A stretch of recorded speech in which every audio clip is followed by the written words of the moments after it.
Chapter 8 force and laws of motion. Last chapter में हमने motion और उसकी इक्वेशंस पढ़ी जो हेल्प करती हैं यूनिफॉर्मली एक्सेलरेटेड बॉडीज के मोशन को डिस्क्राइब करने में। इस चैप्टर में हम देखेंगे कि मोशन होता क्यों है। मोशन को स्टार्ट करने वाला या स्टॉप करने वाला मेन फैक्टर है फोर्स। फोर्स बैलेंस्ड या फिर अनबैलेंस्ड हो सकता है। बैलेंस्ड फोर्स के केस में नेट रिजल्टेंट ऑफ टू और मोर फोर्सेज जीरो होता है, जबकि अनबैलेंस्ड के केस में नेट रिजल्टेंट जीरो नहीं होता। अनबैलेंस्ड फोर्स ही रिस्पॉन्सिबल होता है मोशन के लिए। जैसे ही हम किसी ऑब्जेक्ट पर फोर्स लगाना बंद करते हैं वो रेस्ट पर आ जाती है। एंशियंट फिलोसफर्स ने इस ऑब्जर्वेशन के बेस पर रेस्ट को ही ऑब्जेक्ट की नेचुरल स्टेट मान लिया। लेकिन गैलीलियो गैलीली और आइजैक न्यूटन ने इस स्टेटमेंट को गलत प्रूव किया। उनके अकॉर्डिंग नेचुरल स्टेट किसी बॉडी की या तो रेस्ट हो सकती है या फिर मोशन हो सकता है। न्यूटन ने गैलीली के आइडियाज़ को स्टडी किया और उसके बेस पर 3 फंडामेंटल लॉज ऑफ मोशन दिए। फर्स्ट लॉ ऑफ मोशन के अकॉर्डिंग कोई भी ऑब्जेक्ट तब तक स्टेट ऑफ रेस्ट या फिर एक कांस्टेंट वेलोसिटी के साथ ट्रेवल करेगी जब तक उसके ऊपर कोई एक्सटर्नल फोर्स एक्ट नहीं करता। किसी भी ऑब्जेक्ट की अपनी करंट स्टेट ना चेंज करने की टेंडेंसी को ही इनर्शिया कहते हैं। जब हम बस में बैठते हैं और बस रेस्ट से फॉरवर्ड डायरेक्शन में मूव करती है तो हम पीछे की तरफ मूव करते हैं, इसका रीज़न इनर्शिया है। ऐसे ही जब ब्रेक लगते हैं तो हम फॉरवर्ड डायरेक्शन में मूव करते हैं, इसका रीज़न भी इनर्शिया है। नेक्स्ट है इनर्शिया एंड मास। किसी भी ऑब्जेक्ट में अमाउंट ऑफ मैटर ही मास होता है। मास एक डायरेक्ट मेजर है इनर्शिया का। इस स्टेटमेंट का मतलब है कि जितना ज़्यादा मास होगा उतना ही ज़्यादा इनर्शिया होगा, और जितना मास कम होगा उतना ही इनर्शिया कम होगा। सेकेंड लॉ ऑफ मोशन के according rate of change of momentum directly proportional होता है amount of applied external force के। कंडीशन है कि फोर्स अनबैलेंस्ड होना चाहिए और direction of force and motion same होनी चाहिए। मोमेंटम होता है मास इनटू वेलोसिटी। अगर हम फाइनल मोमेंटम और इनिशियल मोमेंटम के डिफरेंस को डिवाइड करें टाइम से तो हमें नेट फोर्स मिलता है। अगर यहाँ से मास कॉमन लें तो v minus you by T से एक्सेलरेशन बन जाएगा। तो फोर्स का एक और फॉर्मूला आ जाएगा, force is equal to mass into acceleration. Force एक वेक्टर क्वांटिटी है, इसका मतलब है कि इसका मैग्नीट्यूड और डायरेक्शन दोनों होते हैं। इसकी एसआई यूनिट है kilogram metre per second square और इसको न्यूटन भी बोलते हैं। इसकी एक स्मॉलर यूनिट है डाइन और 1 न्यूटन में होते हैं 10⁵ डाइन। फोर्स एक टाइम डिपेंडेंट क्वांटिटी है। अगर हम चेंज इन मोमेंटम के टाइम को इंक्रीज कर दें तो फोर्स डिक्रीज हो जाएगा। इसी वजह से एक फील्डर बॉल को पकड़ते टाइम अपने हाथ पीछे की तरफ खींचता है, क्योंकि फोर्स कम होने की वजह से इंजरी कम होगी। थर्ड लॉ ऑफ मोशन के अकॉर्डिंग अगर एक ऑब्जेक्ट दूसरी ऑब्जेक्ट के ऊपर फोर्स लगाती है तो दूसरी ऑब्जेक्ट भी पहली ऑब्जेक्ट के ऊपर इक्वल अमाउंट ऑफ फोर्स लगाएगी बट अपोजिट डायरेक्शन में। इसके एग्जांपल्स हैं recoiling of gun after firing A bullet, और जब हम किसी बोट से बाहर पैर रखते हैं तो बोट पीछे की तरफ मूव इसी वजह से करती है। अब है कंसेप्चुअल क्वेश्चंस। इसमें फर्स्ट है which law of motion explain the reason why passengers tend to fall forward when a moving bus suddenly stops. तो इसका रीजन है इनर्शिया, और इनर्शिया को एक्सप्लेन करता है first law. Next, a body continues to be in a state of rest or uniform motion in a straight line unless acted upon by an external force. This statement is called कोई object तब तक rest पर या uniform motion की state में रहेगी जब तक उसके ऊपर कोई एक्सटर्नल फोर्स नहीं लगता। तो यह है न्यूटन के फर्स्ट लॉ की statement.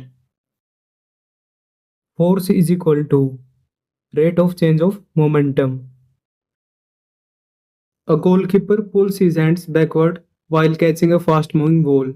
This is based on impulse and momentum. Which of following quantities is a vector? Mass, speed और work स्केलर quantities हैं, momentum vector quantity है। Which law of motion explains recoil of a gun? तो ये explain करता है third law. Momentum of a body depends on mass and velocity. SI unit of force is Newton. Which of following is an example of Newton's first law? A coin falls into a glass when card is pulled away. The inertia of a body depends on mass. A man walking on the ground is able to move forward due to Newton's third law. The rate of change of momentum is numerically equal to force. The unit kilogram meter per second is unit of momentum. Action and reaction act on different bodies. The force required to stop a moving object depends on, तो force depend करता है मास, velocity और time तीनों पे, तो इसका answer हो जाएगा all of these. Which of following physical quantity has the same unit as momentum? तो इसका आंसर है इम्पल्स, क्योंकि इम्पल्स होता है चेंज इन मोमेंटम. अकेला डिफरेंस निकालने से यूनिट के ऊपर कोई इफेक्ट नहीं पड़ेगा, तो जो मोमेंटम की यूनिट्स होंगी वही इम्पल्स की यूनिट होंगी. An object thrown on earth and on the moon with same velocity will have same momentum, क्योंकि प्लेनेट के चेंज होने से मास के ऊपर कोई इफेक्ट नहीं पड़ेगा और वेलोसिटी सेम गिवन है. मोमेंटम का फॉर्मूला होता है मास इनटू वेलोसिटी, तो कोई चेंज नहीं आएगा मोमेंटम में. The SI unit of impulse is newton second. तो इम्पल्स निकालते हैं force into change in time से. Newton second law connects force and acceleration, क्योंकि यहाँ से हमें फोर्स का फॉर्मूला मिलता है F is equal to ma. A rocket works on principle of conservation of momentum. इसके बाद है numericals. A force of 20 newton is applied on a body of mass 4 kg at rest. What will be its acceleration? तो यहाँ पे formula use करेंगे force is equal to mass into acceleration. यहाँ से acceleration हो जाएगा फोर्स बाय मास, तो 20/4 हो जाएगा 5 metre per second square. Next है a body of mass 10 kg moving with velocity 5 metre per second has momentum. तो मोमेंटम का फॉर्मूला है मास इंटू वेलोसिटी, तो 10 into 5 is equal to 50 newton second. The momentum of body of mass 0.5 kilogram with velocity 4 meter per second is. Momentum होगा mass into velocity 0.5 into 4 equal to 2 newton second. A bullet of mass 20 gram moving with velocity of 300 meter per second is fired into a wall and comes to rest in 0.02 second. The average force exerted by wall is. यहाँ हम सबसे पहले 20 ग्राम को convert करेंगे kilogram में, तो ये हो जाएगा 20/1000 इक्वल टू 0.02 किलोग्राम. इसके बाद फॉर्मूला यूज करेंगे F is equal to M bracket start V minus U bracket close by T. 0.02 से कैंसिल हो जाएगा 0.02, तो फोर्स आ जाएगा 300 न्यूटन. यहाँ नेगेटिव साइन से पता चल रहा है कि बुलेट ने वॉल पे कितना फोर्स लगाया है.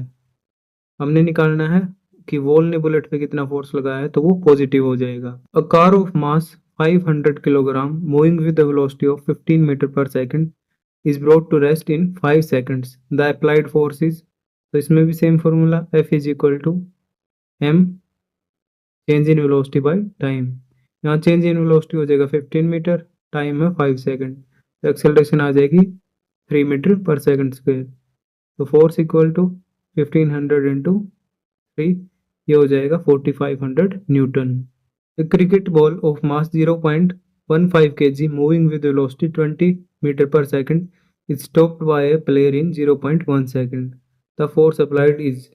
तो इसमें भी सेम ऊपर वाला फॉर्मूला यूज करेंगे और उससे आ जाएगा फोर्स हमारा 30 newton. A force of 50 newton acts on a mass of 10 kg. The acceleration is. Acceleration हो जाएगी 50/10 equal to 5 metre per second square. The momentum of a body is 10 kilogram metre per second. If velocity is 2 metre per second the mass is. Momentum होता है mass into velocity, तो यहाँ से mass आ जाएगा momentum by velocity, तो answer आ जाएगा 5 kilogram. A bus of mass 5000 kilogram starts from rest with an acceleration of 2 metre per second square. The force applied by engine is. Force क्या होता है mass into acceleration, 5000 into 2 equal to 10,000 newton. An object of mass 25 kg has an acceleration of 3 meter per second square. The force acting on it is. तो ये काफ़ी easy question है। इसका जो भी आंसर आए आप वो कमेंट में मेंशन कर सकते हो।